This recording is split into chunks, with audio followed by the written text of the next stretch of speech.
సృష్టికి మూలం మమ్మతనం సృష్టించలేనిది అమ్మ గుణం.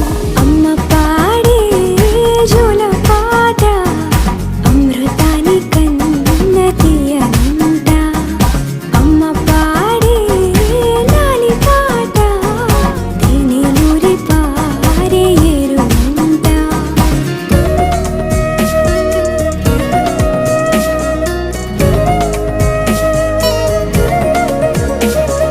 నింగిని తాకే మేడలకి పునాది రాయి అమ్మా, అందం పొందిన ప్రతిశిలకి యులిగాయం అమ్మా. నింగిని తాకే మేడలకి పునాది రాయి అమ్మా,